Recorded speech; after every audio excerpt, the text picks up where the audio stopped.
मैं हूं जयसिंह चौहान। indianews7.com में आपका स्वागत है। आइए शुरू करते हैं आज की खबरों का सिलसिला।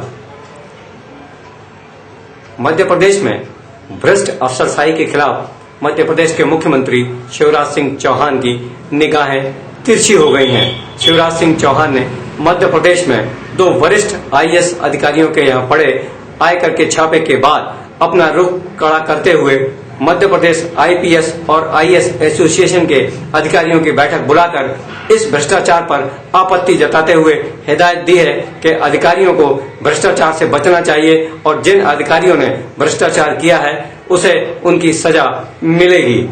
मुख्यमंत्री ने बड़ा कड़ा रुख करते हुए अधिकारियों को हिदायत दी है कि वो अपने सहयोगियों से कहें कि इस तरह भ्रष्टाचार करने से बाज आएं।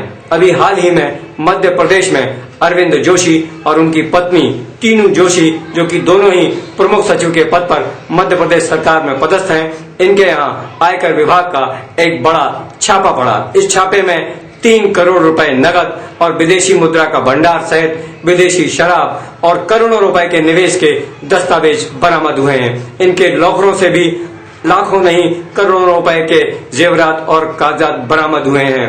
इनके अरविंद जोशी के पिता रिटायर्ड डीजीपी श्री जोशी के भी लॉकर से संपत्ति बरामद हुई है। मध्य प्रदेश के मुख्यमंत्री ने अपना रुख सख्त करते हुए अब भ्रष्टाचार को बढ़ावा नहीं देने का निर्णय लिया है। अब ये देखना होगा कि मध्य प्रदेश सरकार भ्रष्ट अधिकारियों के विरुद्ध क्या कार्रवाई करती है।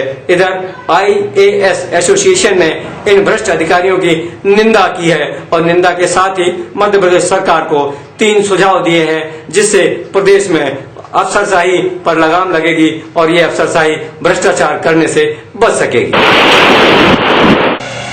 भारतीय जनता पार्टी के राष्ट्रीय अध्यक्ष नितिन गडकरी ने अपने सरल स्वभाव का परिचय देते हुए भारतीय राष्ट्रीय कांग्रेस के राष्ट्रीय महामंत्री राहुल गांधी की जहां तारीफ की है, वहीं अपनी सेना के सिपा सालारों को हिदायत दी है कि वे अब राहुल गांधी की निंदा करना बंद कर दें, बल्कि राहुल गांधी से अच्छा काम करें जिससे जनता के बीच उनकी पार्टी की छवि बने। नितिन गडकरी ने राहुल गांधी से टक्कर लेने के लिए या राहुल गांधी से मुकाबला करने के लिए अपनी पार्टी के युवा सांसदों की एक ब्रिगेड बनाने का निर्णय लिया है। इसी सिलसिले में नितिन गडकरी ने आज अपने युवा सांसदों की दिल्ली में बैठक ली है। इस बैठक में नितिन गडकरी अपने युवा सांसदों को अपनी पार्टी का नया एजेंडा बताने वाले हैं और उन्हें बताने वाले हैं कि देश में भारतीय जनता पार्टी की साख युवाओं में, महिलाओं में और जनता में कैसे बढ़ सकेगी। मध्य प्रदेश के भी 2 युवा सांसदों को इस बैठक में सम्मिलित किया गया है। भारत सहित दुनिया भर में एक बार फिर बर्फबारी होने से आम जनजीवन अस्त व्यस्त हो गया है। भारत में बर्फबारी के चलते लगभग 2 दर्जन लोग घायल हो गए हैं, वहीं 3 लोगों की मौत हो गई है। इसी के साथ ही 17 सैनिकों की भी बर्फ में दब जाने के कारण जम्मू कश्मीर में मृत्यु हो चुकी है। भारत के अलावा काबुल में 64 लोगों की बर्फबारी से मौत हुई है। अमेरिका सहित अन्य कई देशों में लगातार बर्फ गिरने से लोगों का जनजीवन अस्त व्यस्त हो गया है। अमेरिका में तो पिछले 2 दिनों से स्कूल और ऑफिसेस बंद हैं। लोगों को बर्फ की वजह से अपने घरों में बैठना पड़ रहा है।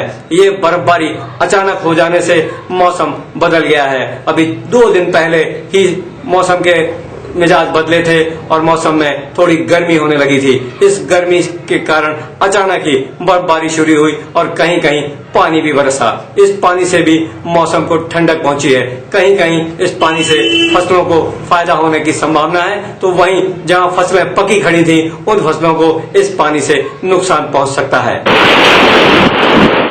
भारतीय राष्ट्रीय कांग्रेस के युवराज और युवा नेता पार्टी के राष्ट्रीय महासचिव राहुल गांधी के बढ़ते प्रभाव को देखकर विपक्ष की पार्टियां और उनके नेता ही चिंतित नहीं हैं, अल्पसंख्यकों में भी इसकी चिंता बढ़ने लगी है।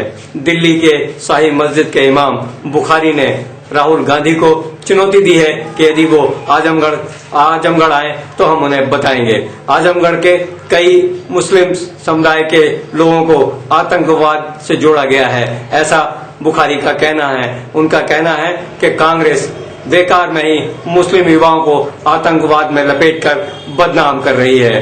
राहुल गांधी को इससे पहले शिवसेना ने भी एक चैलेंज दिया था और शिवसेना के प्रमुख बाल ठाकरे ने यह कहा था कि यदि राहुल गांधी बॉम्बे आते हैं तो उन्हें काले झंडे दिखाए जाएंगे। उनकी पार्टी, उनके कार्यकर्ता राहुल गांधी को बॉम्बे में घुसने नहीं देगी। लेकिन राहुल गांधी ने अपने साहस और का परिचय देते हुए, सरल स्वभाव को दिखाते हुए वो बॉम्बे गए ही नहीं, बल्कि बॉम्बे में उन्होंने लोकल ट्रेन में सफर करके ये दिखा दिया कि वो आम जनता के नेता हैं, आम जनता के एक नुमाइंदे हैं। इसी तरह अब आजमगढ़ का जो खुला चैलेंज राहुल गांधी को मिला है, इस चैलेंज को राहुल गांधी ने स्वीकार किया है। पार्टी के राष्ट्रीय महासचिव दिग्विजय सिंह ने कहा है कि राहुल गांधी इमाम बुखारी के चैलेंज को स्वीकार करते हुए आजमगढ़ जाएंगे और वहां के युवाओं से, विशेषकर कॉलेज के छात्रों से मिलकर उन्हें कांग्रेस की नीति रीति का परिचय देंगे।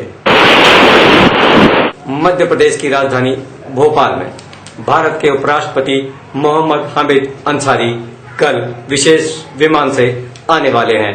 उपराष्ट्रपति के अगवानी के लिए प्रदेश के राज्यपाल रामेश्वर ठाकुर और मुख्यमंत्री शिवराज सिंह चौहान और प्रदेश के चीफ सेक्रेटरी अवनी वैश्य हवाई अड्डे पर उपस्थित रहेंगे। उपराष्ट्रपति भोपाल आने के बाद एक गांव के कार्यक्रम में सम्मिलित होंगे और उसके बाद प्रशासनिक एकेडमी में एक व्याख्यान माला को संबोधित करेंगे। रात्रि विश्राम गवर्नर हाउस में करने के बाद दूसरे दिन उपराष्ट्रपति अब विशेष विमान से इंदौर के लिए चले जाएंगे। उपराष्ट्रपति की भोपाल यात्रा को देखते हुए सुरक्षा व्यवस्था सख्त कर दी गई है। सुरक्षा व्यवस्था को कायम करने के लिए लगभग 1500 जवानों सहित अनेक आईपीएस अधिकारियों और मध्य प्रदेश पुलिस सेवा के अधिकारियों को तैनात किया गया है।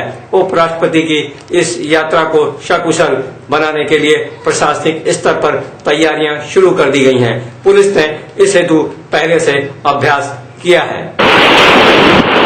खबरों में बस इतना ही। आप देखते रहिए IndiaNews7.com। नमस्कार।